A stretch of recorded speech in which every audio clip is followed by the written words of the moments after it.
Hello and welcome to another episode of Kai-Zen Consciousness. Today's topic is living versus simply existing. How to live in the now. Let's start with an example. Let's say you go out to buy something and come to find out that as you're ready to go and pay for it, you simply don't have enough money.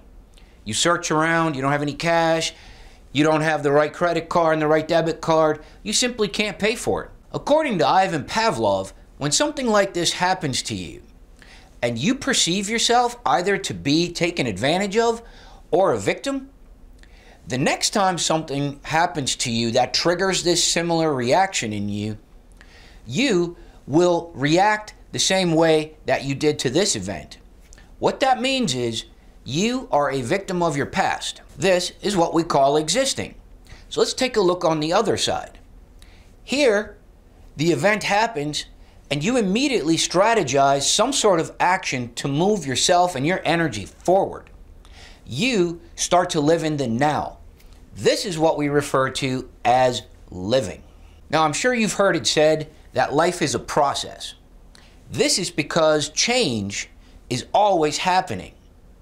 So how do we take this process that we're supposed to find ourselves in and adjust to it properly so that we can live in the present and in the now and move our energy forward? So let's take a look at how Kaizen and its principles suggest that you start to begin to work through this.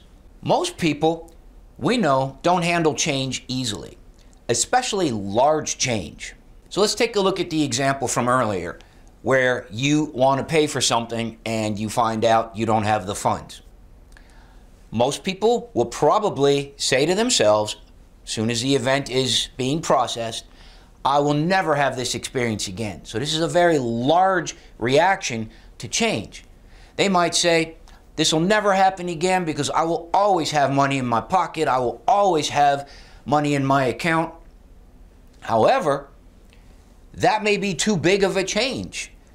And your brain, specifically the amygdala, reacts to this statement and to this belief by putting you into fight or flight, and it invokes fear. Now, in reaction to this fear, you will actually do a counterproductive activity, such as, in order to soothe yourself, you go out and buy something that you probably don't even need, and now you have even more debt, which makes the likelihood of you having money in your pocket even further removed. The Kaizen strategy of continuous improvement really rests on small steps. That is its true bedrock. Meaning, you come up with a strategy of a very small change. A small change that you can tolerate. So it might be something such as you are going to save 1 penny today. And then you do it again tomorrow. Now that penny is so low frequency that it doesn't make the amygdala react. However, at the end of the day, you did create a movement towards that large-scale change. But you did it in very small steps. This is how Kaizen works. Now, in order for this to actually take root, one thing to really pay attention to is your critical self-talk. Human beings are very critical of themselves. So the first thing you want to really start with is, if you're going to declare some sort of shift, some sort of nice language to yourself about yourself. Yes, I am worthy of this change. Yes, I'm good enough to do it. That kind of language sets a positive context so that when you actually do put the penny away, at the end of the day, you can then feel really empowered by this because you believe in yourself now. Now, there's different research on how long it takes to develop a habit. Some people say it's 21 days. Some of the research out there suggests that it can take up to 180 days. However, what we want to do is get to another part of the brain called the hippocampus. And that is where it's going to be subjective upon you how long it takes.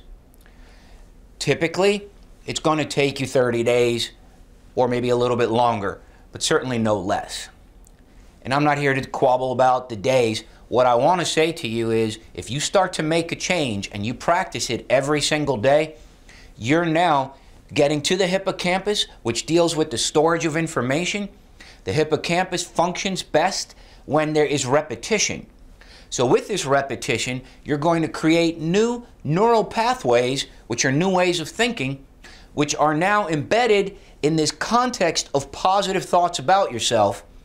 And you will see that this is an incremental change. So at first it's going to be slow, but if you keep practicing this every day, you will eventually make the change that you so desire in your life. With this new software that you're creating, there's going to be a new role, a new title that's going to emerge for you.